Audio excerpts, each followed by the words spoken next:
Selamat sore teman-teman semua ya. Hari ini kita kelas Effective Communication dengan materinya adalah negotiation gitu. Seperti yang sudah saya sampaikan tadi bahwa kemarin kita sudah mengerjakan study case terkait dengan negotiation. Sebelum kita akan membahas lebih dalam gitu ya, kita akan ngomongin tentang apa sih negosiasi itu gitu ya. Nah, negosiasi gitu ya, ini agenda-agenda yang akan kita bahas, apa itu negosiasi, karakteristiknya seperti apa, prosesnya seperti apa, dan pendekatan-pendekatan dasarnya seperti apa. Nah, yang pertama gitu, apa itu negosiasi gitu ya. Negosiasi sering sekali kita dengar, apalagi kalau udah berkaitan dengan yang namanya konflik. Kenapa sih negosiasi ini dibahas dalam suatu studi, pertemuan kuliah? Karena apa? Negosiasi itu pasti selalu ada di dalam aspek kehidupan, ya. Nggak cuman di dalam dunia bisnis, tapi even di kehidupan kalian pribadi, kemudian personal, keluarga, itu pasti akan mengalami yang namanya proses negosiasi. Nah, negosiasi itu apa sih? Negosiasi adalah dua atau beberapa parties itu pihak gitu ya, yang memiliki kebutuhan dan tujuan yang berbeda. Mereka mendiskusikan tentang sebuah hal gitu ya, untuk mencapai solusi yang mutually acceptable, yang sama-sama bisa diterima dan sama-sama bisa menguntungkan ya. Dan atau mungkin negosiasi bisa juga dibilang ini adalah metode atau proses kita bagaimana kita bisa berdamai dengan yang namanya differences, perbedaan gitu ya. Bagaimana kita menyikapi yang namanya perbedaan ini melalui solusi yang mutually acceptable. Atau negosiasi itu juga merupakan sebuah proses gitu ya, untuk mencapai yang namanya sebuah kesepakatan ya. Dan sebaiknya itu kita menghindari yang namanya argumen ya. Kata kuncinya adalah di sini teman-teman. Negosiasi itu bagaimana kita mencari mutual benefit dan maintaining relationship. Ini adalah kunci-kunci dalam kesuksesan yang namanya negosiasi. Tentu dalam sebuah negosiasi kita nggak mau dong dengan yang namanya deadlock. Nah, itu adalah hal yang perlu kita hindari. Karena apa? Hal yang deadlock itu tentu akan merugikan kedua belah pihak yang akan melakukan negosiasi. Jadi negosiasi itu udah tahu ya, ada dua parties gitu ya, atau beberapa pihak yang mereka punya goal yang berbeda, ya kan, punya tujuan yang berbeda. Nah, ini kita coba diskusikan. Apa solusinya yang kira-kira bisa diterima oleh dua-duanya, yang bisa saling menguntungkan. Dan tujuannya adalah untuk tetap memaintain yang namanya relationship. Oke. Nah, kira-kira kenapa sih negosiasi itu penting ya dalam sebuah kesuksesan bisnis gitu? Ujung-ujungnya teman-teman, kalau kita ngomongin yang namanya dunia bisnis ataupun dunia personal, kita akan cerita tentang yang namanya relationship gitu ya. Relationship akan menolong kita ketika hal tersebut berjalan dengan baik. Tapi ketika relationship kita dengan sebuah pihak itu buruk, itu akan menyudutkan kita, atau lebih posisi kita bisa memperoleh skor yang lebih rendah ketika relationship kita dengan parties itu buruk gitu ya. Nah, negosiasi itu memiliki peran dalam kesuksesan bisnis. Yang pertama, dia bisa meminimize, avoiding conflicts, menghindari konflik atau isu yang ada di kemudian hari. Yang kedua ini, build and maintain good relation. Dan tentunya dengan adanya negosiasi, yang ujung-ujungnya kita mau itu long term relationship, terus mutually accepted, itu akan menyediakan yang namanya long term quality solution, solusi yang memang berkualitas. Nah, dalam negosiasi gitu ya, ada beberapa karakteristik yang perlu diperhatikan. Yang pertama tadi, dari pengertiannya sudah tahu ya teman-teman, negosiasi itu ada dua parties ya, minimum ada dua orang atau dua pihak. Dan ternyata pihak-pihak ini punya goal atau tujuan yang berbeda yang mereka ingin capai. Nah, tapi ternyata perbedaan itu ada bentrokan gitu kan, yang mungkin tidak bisa diterima satu pihak dengan pihak lainnya. Dan adanya ekspektasi, adanya harapan bahwa dengan adanya negosiasi, hasil yang mutually acceptable itu bisa diperoleh. Kemudian masing-masing pihak itu ternyata ingin dan percaya bahwa negosiasi ini bisa memuaskan kedua belah pihak. Dan both parties are willing to compromise, ya, that is modify their position. Nah, kemudian kadang-kadang incompatibility itu dari goals-nya mereka itu bisa membuat atau mempersulit kondisi negosiasi. Dan masing-masing parties atau pihak harus paham apa sih sebenarnya tujuan negosiasi. Nah, ini adalah beberapa karakteristik dari negosiasi, teman-teman. Jadi memang ini harus ada ini. Kalau cuma satu pihak namanya bukan negosiasi, ya. Oke. Nah, dalam proses negosiasi mungkin teman-teman juga sudah sering atau pernah melakukan negosiasi. Yang paling ada beberapa proses yang dilakukan sadar atau tidak sadar ya, teman-teman ya. Yang pertama itu ada yang namanya preparation. Preparation ini adalah stage atau tahapan yang paling penting dari sebuah proses negosiasi. Kenapa paling penting, Bu? Karena disinilah kita waktunya untuk mencari tahu apa sih tujuan pihak parties yang lain, kemudian latar belakang mereka seperti apa, yang mereka inginkan seperti apa, yang tidak mereka suka seperti apa. Karena apa sih kita pengen nyari itu? Karena itu akan berpengaruh terhadap cara kita untuk melakukan yang namanya discussion. Ya, ketika mereka suka dengan teknik komunikasi yang open gitu ya, atau straightforward, nggak masalah kita gunakan itu. Tapi ketika mereka tidak bisa nih dengan gaya komunikasi yang straightforward, jadi memang harus pelan-pelan dulu, baru nanti kita sama-sama menuju hal yang ingin dicapai gitu. Kemudian kita perlu tahu apa sih tujuan mereka, interest mereka di mana. Karena apa? Ketika kita kayak kemarin kita belajar di minggu-minggu sebelumnya, komunikasi itu yang efektif bisa tercapai ketika terjadi banyak kesamaan. Ada banyak kesamaan sehingga kita bisa lebih mudah untuk masuk, nyambung. Gitu ya teman-teman. Nah, disinilah di tahap preparation ini yang paling penting. Nah, kemudian ada tahap kedua, kita melakukan diskusi.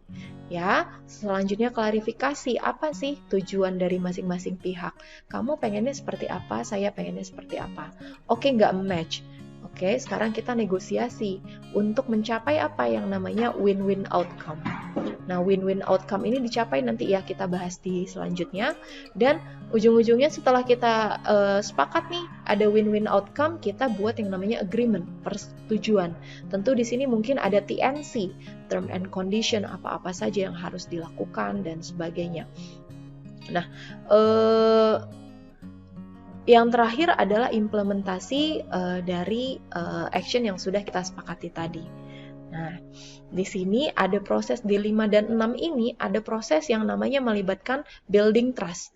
Ketika nanti ini dilanggar, tentu itu akan berpengaruh terhadap relationship antara kedua belah pihak di kedepannya. Jadi, tidak hanya penting di nomor 1, 2, 3, 4, tapi di 5 dan 6 itu akan menentukan kedepannya. Sama seperti halnya misalnya seorang produsen gitu atau seorang pemasar memasarkan produk, ya kan? Itu ada yang namanya quality gitu kan, quality, kemudian ada layanan pasca jualnya. Nah, di situ tuh mereka building trust-nya di sana. Ya, next. Nah, ini tadi yang saya ceritain. Ternyata phase satunya itu ada phase of negotiation ya teman-teman. Ternyata ada preparation. Kita cari informasinya, kemudian evaluasinya kita lebih tingkatkan lagi. Terus kita perlu tahu juga nih yang akan menjadi pihak negosiator dari sebelah itu siapa aja sih, kita bisa cari tahu di sana ya, cara gaya komunikasinya, kesukaannya dan sebagainya. Establish rapport ya, atau kita building namanya good relationship. Karena apa? Pasti teman-teman pernah ngerasa ya kalau misalnya kita melakukan negosiasi dengan orang yang memang hubungannya baik sama kita, itu pasti akan lebih gampang. Berbeda ketika teman-teman melakukan negosiasi dengan orang yang tidak terlalu baik hubungannya, pasti kayak udah defend duluan gitu kan. Kemudian yang selanjutnya adalah kita tahu apa tujuan kita. Kadang-kadang dalam proses negosiasi itu kita terlalu banyak ngalor ngidul kemana-mana sampai akhirnya kita lupa sama tujuan kita. Kemudian jenis negosiasi, dan tentukan jenis atau pendekatan negosiasi apa yang akan kita lakukan. Ya, kemudian ada phase 2 yaitu pembukaan, kemudian ini fase ketiga itu bargaining. Disinilah kita melakukan proses tawar-menawar gitu ya. Kita biasanya klarifikasi tujuan kita, tujuan dia gitu kan, kemudian interestnya mau di mana gitu kan, dan posisi tawar-menawar ini biasanya akan suka lama ya. Lama karena ada mungkin beberapa opsi yang ingin ditonjolkan seperti itu ya teman-teman. Nanti kita akan bahas pendekatan-pendekatannya seperti apa di slide selanjutnya. Dan yang keempat ada yang namanya closure atau penutupan phase ya, fase penutupan. Nah, fase penutupan tadi seperti yang tadi, ada yang namanya implementasi dari hasil agreement. Oke, next. Nah, ini adalah basic approach atau pendekatan-pendekatan dasar dalam proses negosiasi. Yang pertama ada namanya distributive. Ya, distributive itu sering dikenal negosiasi yang tipenya I win, you lose. Jadi fokus kita harus menang gitu ya, dan kamu kalah. Nah, tapi apa note-nya di sini? Kalau misalnya kita fokus untuk menang gitu ya, pengen dapat apa yang menjadi tujuan kita, biasanya itu akan mengorbankan atau menghancurkan yang namanya friendship atau relationship dengan pihak satunya gitu ya. Misalnya nih, kayak misalnya saya sampaikan di sini case buying an asset. Ya, seperti tanah atau bangunan gitu kan. Biasanya buyer gitu akan minta harga yang serendah-rendahnya gitu ya, tetapi seller malah pengen harga yang setinggi-tingginya. Nah, kadang-kadang kan ini nggak nemu nih gitu kan, masing-masing pihak berusaha agar dia menang. Ini jadi dia I win you lose, dia pengen pakai pendekatan yang seperti ini. Nah, ini biasanya dengan tipe distributif ini tidak akan bertahan lama hubungannya, teman-teman. Good working relation-nya akan jelek gitu ya. Jadi ini biasanya sangat jarang dilakukan ya, teman-teman, karena relationship-nya akan jelek. Yang kedua ini lose-lose. Ternyata saking kerasnya dua-duanya ini gitu ya, jadi kita nggak dapat apa-apa. Ya, kita bahkan nggak bisa dapat tujuan kita, atau mungkin kita nggak bisa mempertahankan hubungan baik dengan pihak satunya. Ya, I lose, you lose. Nah, kemudian yang ketiga adalah compromise. Ya, kita berusaha untuk mencari cara bagaimana supaya kita menang dua-dua gitu ya, atau mungkin kita gantian nih. Oke, sekarang aku dulu ya yang ambil saya dulu yang menang, kemudian kamu, atau mungkin kita bisa rolling the dice gitu kan, jadi kayak sometimes I win, sometimes you win, kayak gantian. Nah, ini compromise. Nah, ini kan ada agreement juga di dalamnya. Atau yang paling terakhir, yang terakhir adalah I win, you win, win-win solution. Ketika masing-masing pihak itu bekerja sama untuk mencapai sebuah cara dalam memenuhi apa yang kita inginkan, baik pihak A maupun pihak B. Nah, biasanya mungkin ini ada proses trade off gitu ya, atau mungkin beberapa isu yang bisa dikembangkan. Di sini kalau kita ibaratkan dengan sebuah pie, oke, kita gedein aja deh pie-nya daripada dibagi-bagi, mungkin ada yang nggak sama bagiannya. Nah, ini adalah contoh dari integrative negotiation gitu ya. Dia akan membuat good working relationship and trust. Jadi I win, you win. Biasanya ini adalah tujuan utama dari proses negosiasi. Ya, teman-teman, ini adalah tujuan utama. Cuman untuk mencapai ini memang tidak gampang, gitu ya. Nah, di sini saya mengambil 4 Harvard Principles of Negotiation, gitu ya. Saya ambil dari sumber dari Eric Palmer Institute gitu ya. Jadi ceritanya dalam negosiasi itu ada 4 prinsip dari Harvard yang bisa kita gunakan. Kenapa sih namanya principle tapi bukan rules? Nah, kenapa? Karena kalau kita ngomongin yang namanya rules itu biasanya akan strict ya. Strict, kemudian linear, harmonis, harus seperti itu ya. Terus ada anggapan bahwa ketika kita mengikuti rules ini, everything will be fine. Semuanya akan baik-baik saja. Ya, padahal dalam praktiknya negosiasi tidak seperti itu. Banyak hal yang bisa berkembang karena ini ngomongin soal komunikasi dan interest. Ya, dan goals masing-masing pihak. Kenapa dipilih principles gitu ya? Principles itu lebih organik dan lebih luas. Ini bisa dikembangkan gitu ya. Kita bisa punya banyak cara yang masih selaras dengan prinsip-prinsip ini. Dan cooperation needs freedom and creativity. Kadang-kadang untuk menciptakan yang namanya goals antara pihak A dan pihak B, ini dibutuhkan yang namanya kreativitas dan pemikiran gitu ya. Bagaimana nih supaya dua-duanya win-win solution. Nah, yang pertama apa Bu? Yang pertama itu adalah separate the person from the issue. Saya menganalogikannya seperti ini teman-teman.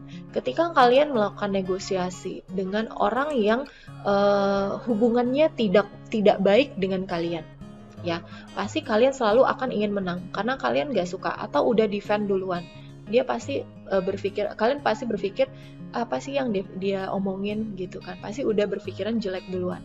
Ya, sebaliknya ketika misalnya kita bernegosiasi dengan orang yang memang hubungannya baik atau kita kagumi gitu kan, biasanya kita malah akan lebih mengalah, jadi kayak win-lose.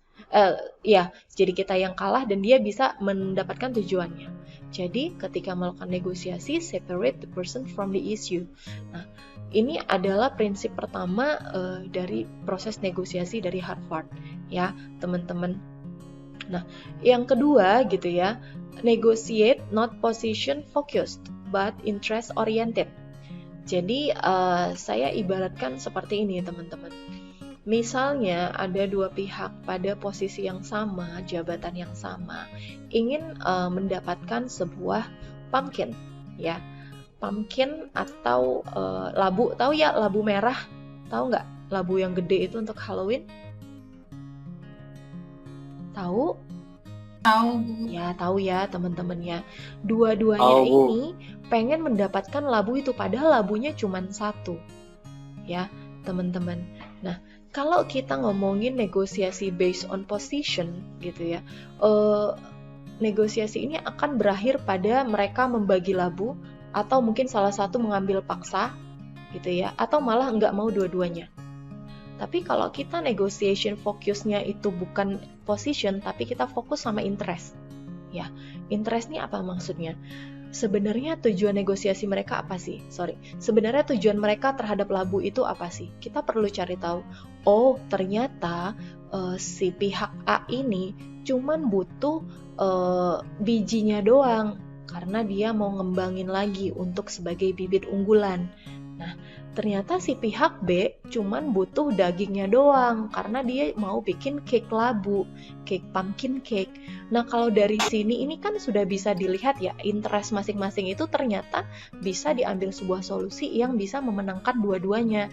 Ya udah, silakan biji-bijinya ambil kepada pihak A dan daging labunya ambil kepada pihak B. Dua-duanya mencapai yang namanya win-win solution. Nah, itu adalah analogi bagaimana kita bernegosiasi bukan berdasarkan posisi, tapi based on interest oriented. Nah, yang ketiga ya teman-teman, ini ada yang namanya develop criteria that solution must fulfill. Nah, seperti ini, contohnya kayak misalnya kadang-kadang kita nggak nemu nih, tapi kita terapkan kriteria yang kira-kiranya kita bisa toleransi gitu ya. Oke, saya mau ambil keputusan ini dengan syarat A, B, C, D. Nah, pihak B juga melakukan hal yang sama. Dan itu mereka bisa say yes dua-duanya, bisa iyakan dua-duanya. Oke, kita ambil keputusan ini dan akhirnya mereka agree. Gitu ya. Kemudian yang keempat gitu, kita bisa sajikan beberapa opsi.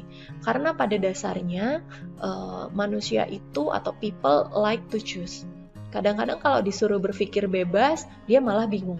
Nah, kita nih sebagai yang sudah lebih memahami mungkin proses negosiasi, kita sajikan pilihan. Dan kita sajikan pros and cons-nya. Seperti apa? Jadi dia akan lebih leluasa untuk memilih. Nah, ini adalah 4 prinsip negosiasi dari Harvard yang saya adopsi dari Eric Palmer Institute yang kiranya bisa dipraktekkan dalam kehidupan kita sehari-hari, teman-teman ya. Saya tuh paling senang yang nomor 2 ini. Kadang-kadang kita suka kalau bernegosiasi itu terlalu keras ya, karena fokus sama position gitu ya. Oke, saya mau dapat itu. Padahal sebenarnya yang kita inginkan atau tujuan kita ada spesifik yang kecil. Nah, dari sana dan itu tadi interestnya tidak digali, gitu ya, teman-teman ya. Oke, nah di sini saya sampaikan bahwa ternyata negotiation itu sifatnya cooperation, gitu ya, bukan competition. Jadi kalau kita ngomongin soal negosiasi, jangan kita soal ngomongin kayak, oke, aku harus menang gitu. Tapi lebih kepada, oke, tujuanku apa, tercapai apa enggak, bagaimana dengan relationship. Ya, seperti halnya tadi case study yang ada di minggu lalu Kemenparekraf gitu ya, dengan asuransi jiwa dan kalian sebagai IO-nya, seperti itu teman-teman. Yes, itu dia tentang negosiasi. Semoga bermanfaat. Assalamualaikum warahmatullahi wabarakatuh.